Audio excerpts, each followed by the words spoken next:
मूसा को विश्व इतिहास में सबसे महत्वपूर्ण धार्मिक नेताओं में से एक माना जाता है। इस्लाम धर्म, यहूदी धर्म और ईसाई धर्म के सभी विश्वासी मूसा को ईश्वर में गहरा विश्वास करने वाला व्यक्ति मानते हैं। बाइबल के अनुसार मूसा आदम के बाद 26वीं पीढ़ी का था। मूसा का जन्म मिस्र में हिब्रू वंश के यहाँ हुआ था। जब मूसा का जन्म हुआ तब मिस्र का राजा फिरौन था। उस समय हिब्रू वंशज की जनसंख्या मिस्र की भूमि में बहुत तेजी से बढ़ रहा था। इसलिए राजा फिरौन को चिंता थी कि जब हिब्रू लोग संख्या में ज़्यादा होंगे तब वे उनकी सत्ता हथियाने की कोशिश करेंगे। इसलिए हिब्रू वंश के लोगों को उसने गुलाम बना लिया और यह फैसला किया कि क्यों ना सभी हिब्रू लोगों के नर बच्चों को नील नदी में फेंक कर मार दिया जाए ताकि वे बड़े होकर उससे लड़ने के लिए तैयार ना हो सकें। फिरौन राजा ने 2 दासियों को यह भी आदेश दिए थे कि यदि किसी हिब्रू महिला का शिशु नर होगा तो उसे मार दिया जाए। मूसा की माँ भी हिब्रू थी और जब मूसा पैदा हुआ तो उसने मूसा को जन्म से 3 महीने तक छिपाने की कोशिश की, लेकिन उसकी माँ को डर था कि कहीं पता चल जाए तो वे मूसा को भी मार देंगे।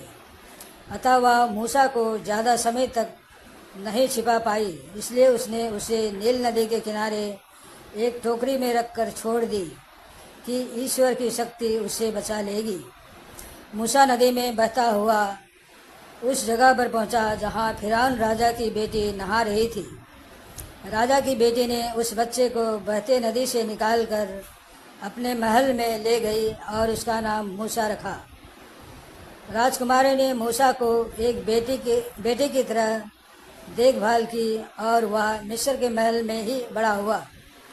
एक दिन मूसा ने देखा कि एक मिस्री व्यक्ति एक गुलाम हिब्रू व्यक्ति को बुरी तरह पीट रहा था।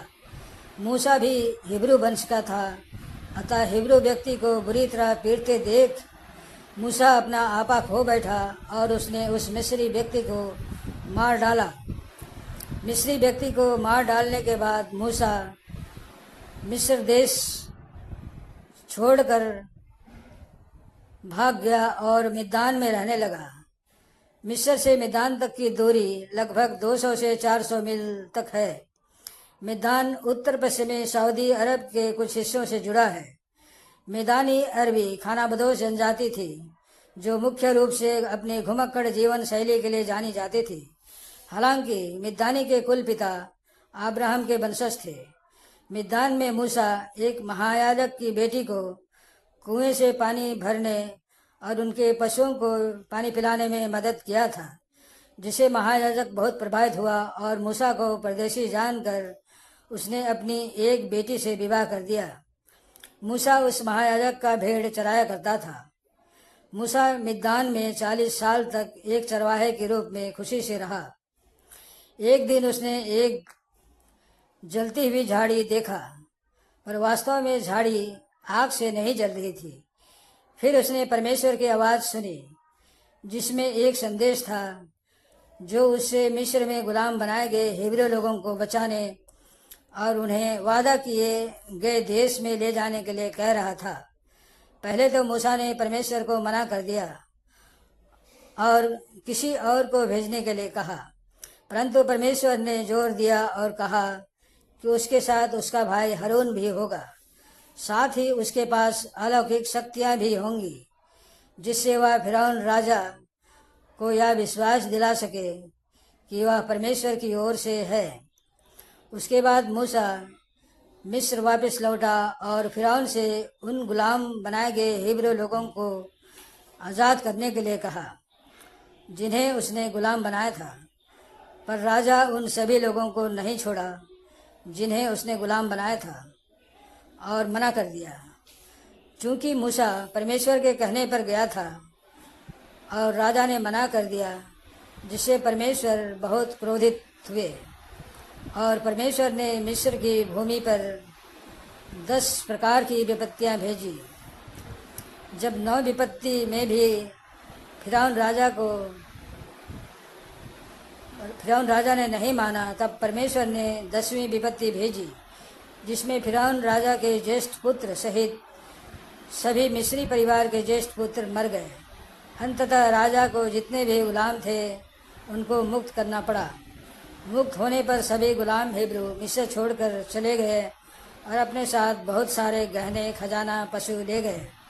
इससे फिरौन क्रोधित हो गया और उसने उनके पीछे एक भारी भरकम घुड़सवार सेना भेज दी ताकि उन गुलामों को रोका और मारा जा सके। जब सभी हिब्रू अपने पूरे समाज और परिवार पशुओं के साथ लाल सागर के पास पहुँचे तो वे रुक गए, क्योंकि सामने अथाह गहरा लाल सागर और पीछे से फिरौन की सेना आ रही थी। तब ईश्वर ने मूसा से कहा कि वह अपनी छड़ी उठाए, और जब मूसा ने अपनी छड़ी उठाया तो लाल सागर 2 भागों में बट गया और बीच में सूखी भूमि बन गई। तब सारे गुलाम हिब्रू समुद्र पार कर गए। पीछा करने वाले सैनिक भी जब समुद्र पार कर रहे थे तब मूसा ईश्वर की आज्ञा से फिर अपना लाठी समुद्र की ओर किया और देखते ही देखते समुद्र बहने लगा। तब सारे सैनिक, घुड़सवार, रथ आदि डूब गए। अब सभी गुलाम हिब्रू आज़ाद थे, लेकिन उनके पास रहने के लिए कोई जगह नहीं थी और ना ही कोई भोजन था। इसलिए परमेश्वर ने सुनिश्चित किया कि उन्हें शहद जैसा स्वाद वाला सफ़ेद भोजन मिले। जब उन्हें पानी की ज़रूरत होती थी तो मूसा अपनी छड़ी को चट्टानों पर मारकर पानी बहा सकता था। उन्हें सिनाई पर्वत की तलहटी तक पहुंचने में 3 महीने लग गए थे। परमेश्वर ने मूसा से कहा कि वह उनसे पर्वत शिखर पर मिले। मूसा पर्वत के ऊपर चढ़ गया और परमेश्वर का इंतजार करने लगा। परमेश्वर ने मूसा को 10 महत्वपूर्ण नियम दिए, जिन्हें 10 आज्ञाएं भी कहा जाता है, जो उसके लोगों को बताते थे कि उन्हें कैसी जीवन जीना चाहिए। मूसा की गाथा में मानव स्वभाव की हठधर्मिता के बहुत से संदर्भ हैं। फिरौन मूसा की मांगों के आगे झुकने को तैयार नहीं था, पर यह परमेश्वर की योजना और प्रभाव थी जो उससे झुकने पर मजबूर कर दिया। मूसा की कहानी बाइबल की पुस्तकों निर्गमन, लय व्यवस्था विवरण और गिनती में बताई गई है। बाइबल में इसका बहुत अधिक संदर्भ है। कुरान में भी मूसा का नाम 115 बार आया है, जबकि मोहम्मद का नाम कुरान में केवल 4 बार आया है। इजरायली हिब्रू आदम के वंश और इब्राहिम के वंश से सीधे जुड़े हुए हैं। चूँकि आदम को परमेश्वर ने रचा बनाया है, इसलिए परमेश्वर मानो इन्हें ज्येष्ठ संतान की तरह आज्ञा ना मानने पर सजा भी देता है और प्यार भी करता है।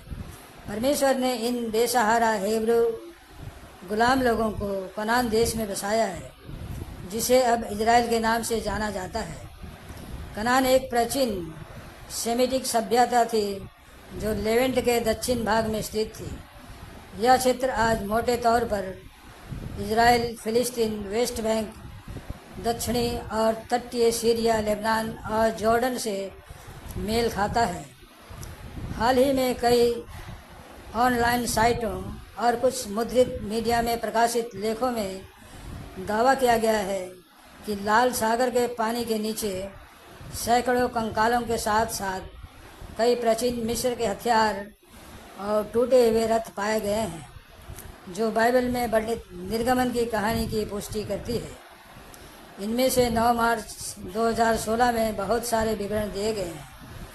मिस्र के पुरातत्व मंत्रालय ने भी घोषणा की थी कि पानी के नीचे एक टीम ने 14वीं शताब्दी ईसा पूर्व की एक बड़ी मिस्री सेना के अवशेषों की खोज की है, जो सुएज की खाड़ी के तल पर आधुनिक शहर रास गरीब से 1.5 किलोमीटर दूर है। यह टीम लाल सागर क्षेत्र में पाषाण युग और कांस्य युग के व्यापार से संबंधित प्राचीन जहाज़ों और कलाकृतियों के अवशेषों की खोज कर रही थी। तभी वे काले पड़ चुके मानव हड्डियों के एक विशाल ढेर पाई। प्रोफेसर अब्देल मोहम्मद गदर के नेतृत्व में और काहिरा विश्वविद्यालय के पुरातत्व संकाय से जुड़े वैज्ञानिक ने पहले ही कुल 400 से अधिक विभिन्न कंकाल, साथ ही सैकड़ों हथियार और कवच के टुकड़े, साथ ही 2 युद्ध रथों के अवशेष बरामद किए हैं, जो लगभग 200 वर्ग मीटर के क्षेत्र में बिखरे हुए हैं।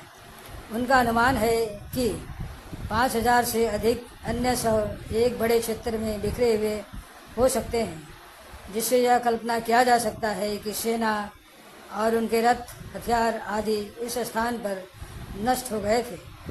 खोज करने वाले प्रकाशित लेखों में से एक का यह अंश निश्चित रूप से प्रमाणिक लगता है, क्योंकि इसमें कहा गया है कि इस खोज की आधिकारिक घोषणा मिस्र के पुरातत्व मंत्रालय द्वारा की गई थी और इसमें खोज के लिए जिम्मेदार विशिष्ट पुरातत्वविद प्रोफेसर अब्देल मोहम्मद गदर का नाम भी दिया गया है। समाप्त। धन्यवाद भाई और बहनों। जय श्री